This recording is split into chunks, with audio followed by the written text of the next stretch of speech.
Since I was 6 years old, my dream was to become a Catholic priest. I dedicated over 20 years of my life to serving the church, and those who knew me all supported my call.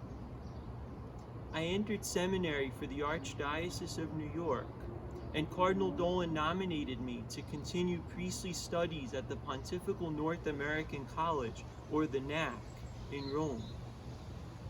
There, I met with continued achievement as a top student, obtaining summa cum laude grades in all my classes, receiving stellar evaluations from the faculty and Cardinal Dolan, and I was even chosen to serve Christmas Eve Mass with Pope Francis in St. Peter's Basilica. While I was at the NAC, I witnessed inappropriate physical behavior committed by the Vice Rector, Father Adam Park, toward another seminarian. The seminarian later approached me and told me that Father Park had made other physical contact, described as hurtful. My concerns were only heightened when other seminarians approached me, alleging inappropriate behaviors of Father Park, urging for an investigation into these alleged behaviors, and even citing an example of a seminarian crying out for help during a formation conference on sexual abuse of power. In October of 2018, I was told by physicians of my need to return to New York for urgent surgery. I obtained permissions for a brief 6-week leave which Cardinal Dolan approved in writing, and I continued all my studies and purchased my return plane ticket during my recovery.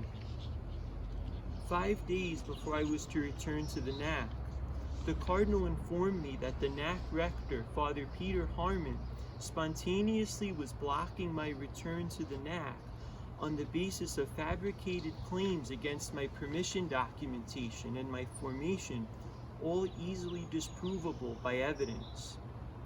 I requested on 5 occasions to meet with Cardinal Dolan, all of which he denied me.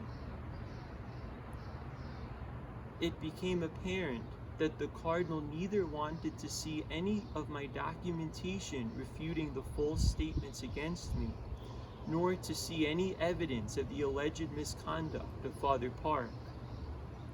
In good faith, I could not be complicit with what I believed represented a cover-up of what I knew of the Vice Rector, and I could do no other than under duress resign as a seminarian of the North American College and the Archdiocese of New York. Were it not for Cardinal Dolan's handwritten, food-stained letter sealing his refusal to grant me an impartial interview, I would have been ordained a deacon this year, and soon after, a priest.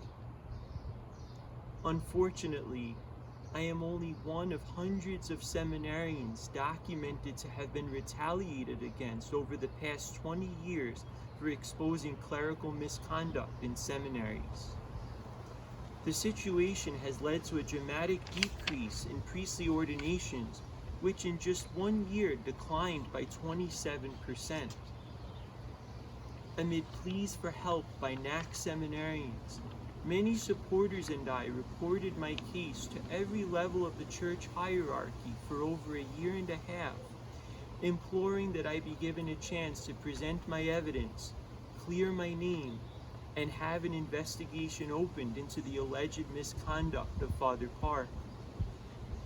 While Fathers Harmon and Park to this day remain in their posts, exerting control over vulnerable NAC seminarians, my reports have gone unaddressed, depriving me of justice from a church that I have so faithfully served.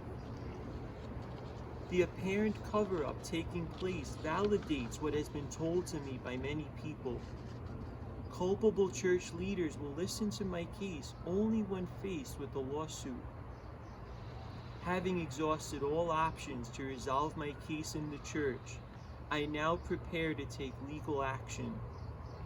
Professionals are confident that I have a strong case given the copious amounts of evidence that I possess. As my lawyer prepares to file suit, I realize that those to be held accountable have massive financial resources that are only bolstered by their many appeals for donations. For this reason, I ask your support that will allow my legal case to move forward and uphold my efforts to raise awareness so that no seminarian should have to suffer as I have. My case is not the first involving the victimization of seminarians, but with your help, I endeavor to hope that it may be the last. I also invite you to learn more and stay updated about this case by following the blog Save Our Seminarians and by sharing the link that is contained in this description. May good men and women take this chance to stand up for what is right, so that silence may no longer yield new generations of victims.